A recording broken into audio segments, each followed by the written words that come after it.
بس بس بس بس میں ایک منٹ اور بس بس بس بس میں اب اس کی صرف شکل دیکھ لیں. مارے گئے, ہم لٹ گئے, خدا کے واسطے ہماری مدد کرو, پیسے دے دو نہیں تو پاکستانی تباہ ہو جائے گا, ہمارا ملک بکھر جائے گا. لٹرلی اس نے اس بیچارے, وہ اینکر ہے, وہ جو بائیڈن نہیں بیٹھا ہوا جس سے کہہ کہ جی ہمیں پیسے دے دو, وہ اینکر بیچاری گھبرائی ہوئی بیٹھی, کہتا اپنی چینل سے لوگوں کو بتاؤ کہ ہمارا کتنا برا حالات ہے.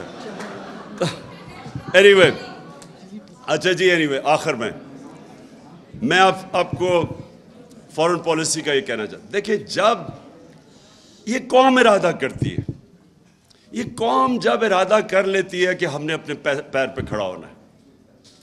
آپ 22 کروڑ پاکستانی ہیں, میں آپ کو یقین دلاتا ہوں کہ یہ قوم, اللہ نے اتنی یہاں نعمتیں دی ہیں.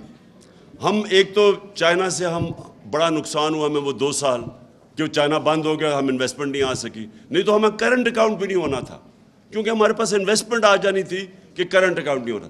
دوسرا, آپ کو پتہ ہے کہ ہم نے جا کے لابی کیا,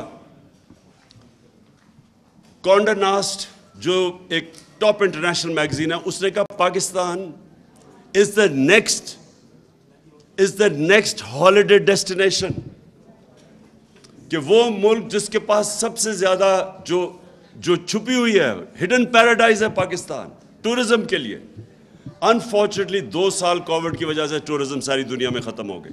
کہنے کا مقصد یہ ہے کہ ہمارے ملک میں اللہ نے ہر کچھ دیا ہے, لیکن جب تک ایک قوم یہ نہ فیصلہ کرے کہ ہم نے اپنے پیر پہ کھڑا ہونا ہے, اس کو اپنی طاقت کا ہی نہیں پتہ چل سکتا. آج آپ ایکسپیریمنٹ کر لیں, ایک منٹ, آپ ایک ایکسپیریمنٹ کر لیں. اللہ نے انسان کو بنایا ایسے, جب اس نے کہا نا کہ سب سے عظیم مخلوق ہے میری, تو اس کی کئی کنڈیشنز ہیں ادھر پہنچنے کے لیے. ایک چیز اس نے کہ انسان اس نے بنایا ایسا ہے کہ اگر آج میں سوٹی پکڑ کے چلنا شروع کر دوں, میری ٹانگیں کمزور ہو جائیں گی. میں اگر اب بستر میں لیٹ جاؤں, میں سارا میرا جسم ہی کمزور ہو جائے گا. یہ اللہ نے بنایا. آپ ریزسٹنس دیں گے, آپ بھاری ویٹ اٹھائیں گے, آپ تکڑے ہو جائیں گے. سب سے بڑا پاور ہاؤس آپ کا ذہن ہے.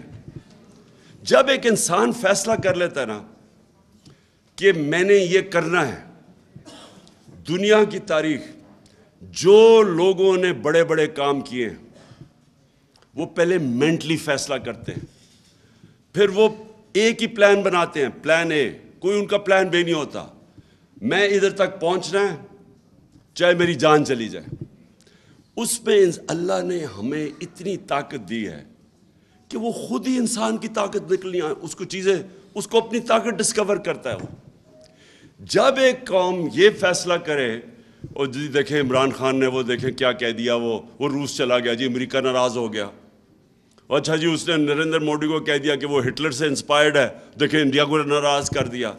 وہ کشمیریوں کے لیے کھڑا ہو گیا, دیکھیں جی وہ کیا کر دیا. یہ کیا کہتے پھر رہے ہیں, وہ جی ہمیں آئسولیٹ کر دیا.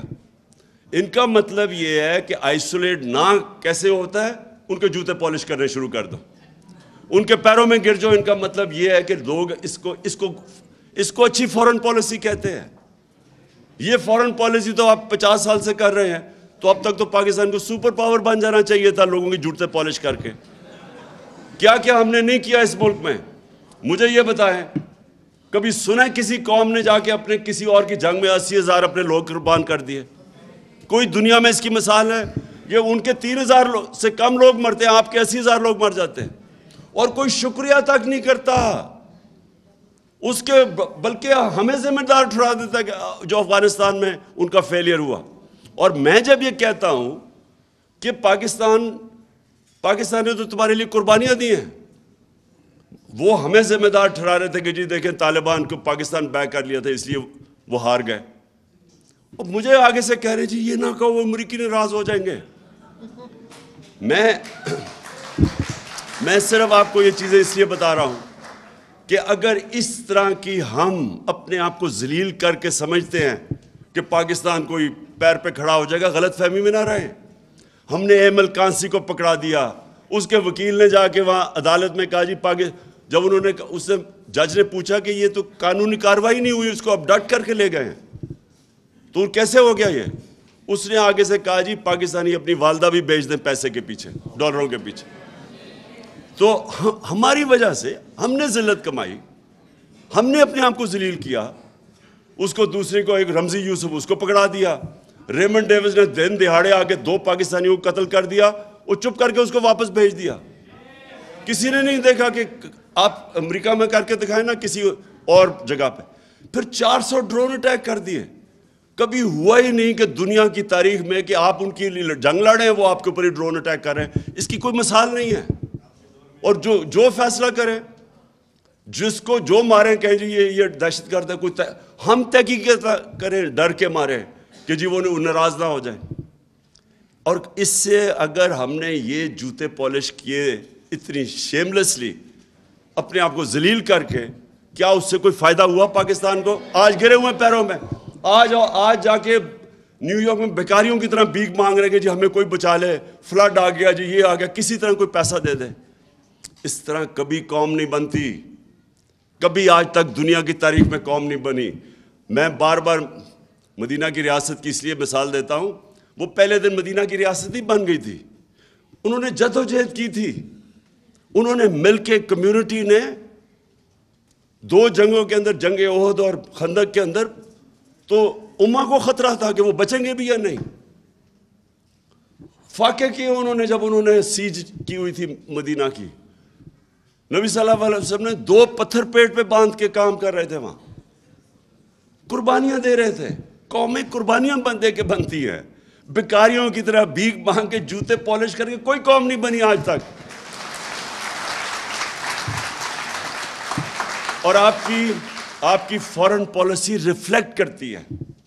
ہم نے جو کوشش کی شاہ محمود، ہم نے ایک خوددار فورن پالیسی بنانے کی کوشش کی. ہم نے ان کو بتایا، اور بائی دی وے امریکنوں نے بار بار سگنلز دیے کہ جی یہ تو بدل گیا پاکستان. انہوں نے ہمیں میسیجز دی کہ جی یہ تو it's not business as usual.